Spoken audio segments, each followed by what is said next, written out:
because people were just not interested at that point in time. There was no awareness about it. The stigma was so high. And today, I mean, we've come to a stage where now mental health has become main stage. Being judged is something that, none of us like. All of us cringe at being judged, and yet all of us are doing it all the time.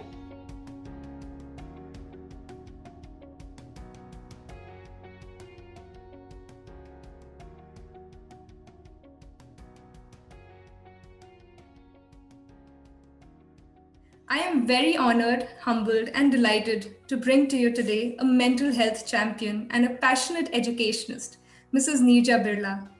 Mrs. Birla is the founder and chairperson of Empower, a movement that aims to create a positive change in the attitudes towards mental health. Through Empower, Mrs. Birla hopes to spread awareness about mental health issues, alleviate stigma, and provide quality care to individuals from all walks of life and from all sections of the community. She is also the founder and chairperson of Aditya Birla Education Trust that established the Aditya Birla World Academy, the Aditya Birla Integrated School, and Aditya Birla Education Academy. An inspiring personality to say the least. She is a progressive, dynamic, and versatile woman, driven by her passions and an unwavering resolve to give back to the society in a meaningful way.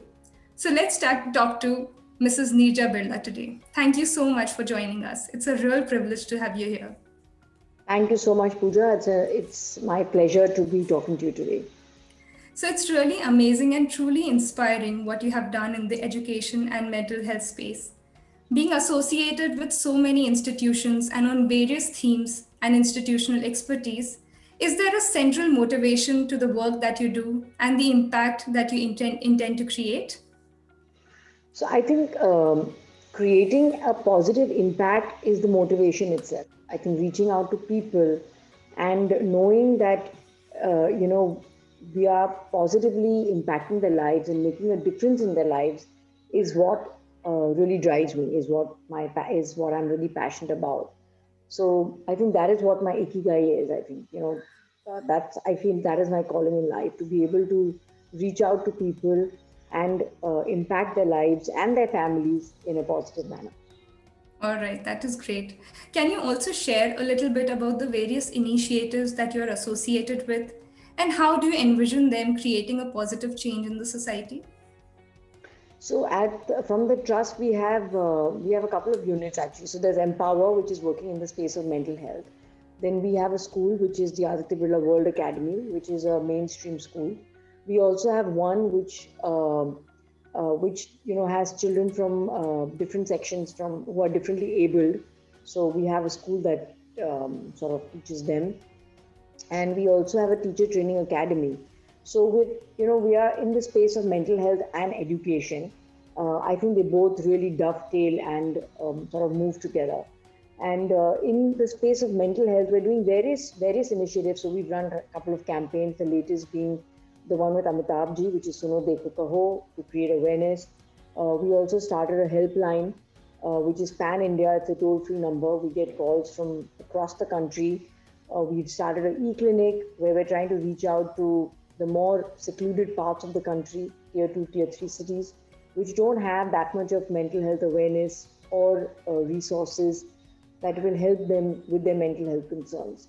So at Empower, we also have something called Empower Hub, which is the academia where we're trying to create courses and get into capacity building, again to basically upskill the existing pool of talent as well as create more talent out there to create more resources.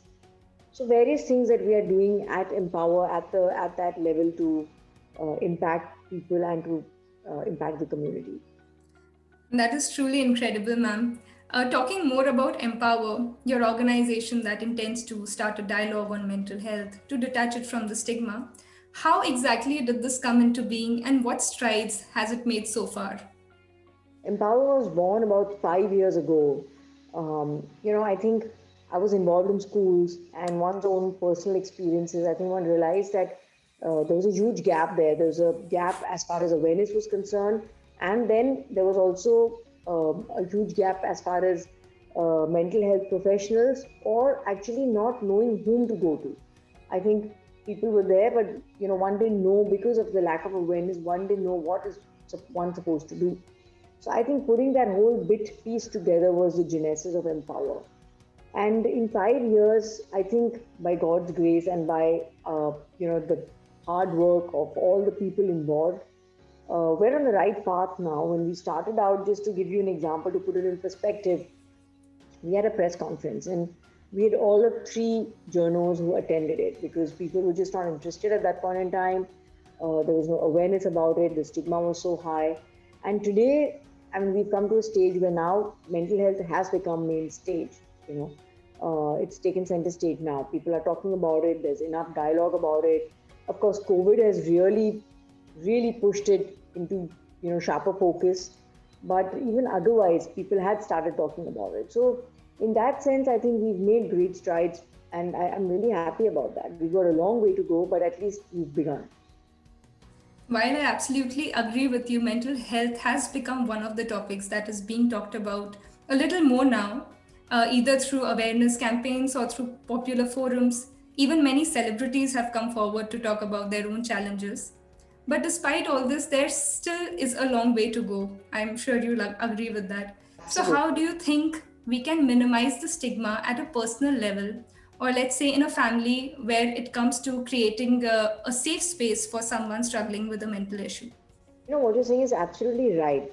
We need to first start at the family level, at our own level, because there are two kinds of stigmas, and I think both sort of coexist. And it's like a chicken and egg situation. Which came first? One is the perceived stigma, where you have it about yourself. Where you yourself perceive it as a personal failing, and you yourself feel so stigmatized that you don't even want to mention it. Therefore, even at home, there's no open talk about mental health. One has to just go through with it, but people don't want to talk about it even in their own homes. So that's the perceived stigma, and that leads into a social stigma, because then at the societal level, people shun it. So I think if we start at our own houses, at our own level, at our own personal level, and realize that really there is nothing to be, it is not a stigma, and we don't need to shun it, we don't need to push it under the carpet. Eventually, it will then, alleviate the stigma at the societal level, because ultimately it is we who make the society. Also, with the kind of work that you do, slowly but surely, I believe there is some behavioral change happening at the ground level too. So, pivoting back to Empower, what actions are you taking to scale the reach of Empower and make mental health support affordable and accessible for all, be it through campaigns or partnerships or rephrasing the terminology or otherwise? Yeah, so we have a foundation actually, which actually caters to people from marginalized section of society. So we are doing that. We've also started e-clinics where we're reaching out to the interiors again, where people either can't afford it or are not aware of services or of the illness itself. So we've started getting calls from the tier 2, tier 3 cities of, say, Chhattisgarh maybe, or even Maharashtra, Karnataka, and a lot of these places, West Bengal. We get calls from Northeast. So we're really using technology in trying to reach out to people, because we can't construct brick and mortar everywhere. We can't be there everywhere physically. But the going along with the e-clinic platform is a great way to actually reach out to people. So that's our main, that's I'm really trying to focus on that and get that going. We of course we have a center in Bombay, we have one in Bangalore. We're opening one very soon in Calcutta. We have a couple of centers. We have one coming up in Pune, Hyderabad. We already have one in Goa, Pilani. So we do have some centers and cells as well. But I think the way to move ahead and upscale would be going down the e-clinic way. So we recently launched a campaign with Mr. Bachchan called Suno Dekho Kaho. The idea was just to again, convey the thought that how important it is to actually suno, that is to listen to the other person. Dekho, be vigilant and aware of what the signs could be of a mental illness in yourself or in somebody in your immediate circle. And kaho would be to just speak up about it. So speak up and to alleviate the stigma. Speak up if you are feeling unwell, or encourage another one to speak up, so that we're creating and increasing the awareness levels. So Suno Dekho Kaho was a campaign that we did, and I think it did really well. It was very well received. And I must say that Mr. Bachchan was just so gracious about it, to lend his support to a cause like mental health. Really added a lot of credibility to the whole cause.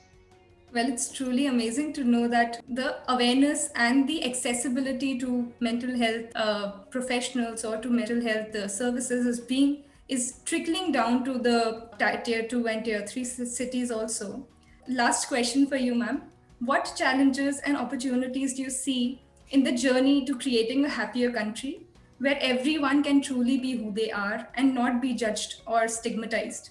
Yeah, I tell you, I mean, being judged is something that, none of us like. All of us cringe at being judged, and yet all of us are doing it all the time, which I find Absolutely. very, very ironical. So I think it's just a lot of, educating the mind, just being self-aware. And I think if each one of us, I think the kind of buck starts and ends with us, is if each one of us realize that, how to stay away from being judgmental, if each one of us realizes that, like us, everybody else also has an untold story, has a version of a life which others may not be aware of. And I think if we start getting sensitive and being empathetic to other people, I think we can, sort of slowly bring about that change in society where we can actually truly, uh, start respecting each another. Absolutely, ma'am. In fact, empathy and awareness, both of them, for mental health, especially, these are something that should be, it should come down at every level. So, Absolutely. yeah. So, with that, we come to an end of our conversation today. Thank you so much, Mrs. Neerja, for being here with us and sharing your thoughts on such a pertinent issue. It's high time we leave the stigma behind, or make it okay not to be okay, and moreover, make it okay to seek help where needed. Thank you so much, ma'am. Thank you. Thank you so much, Pooja. Pleasure to be here. Pleasure was all ours.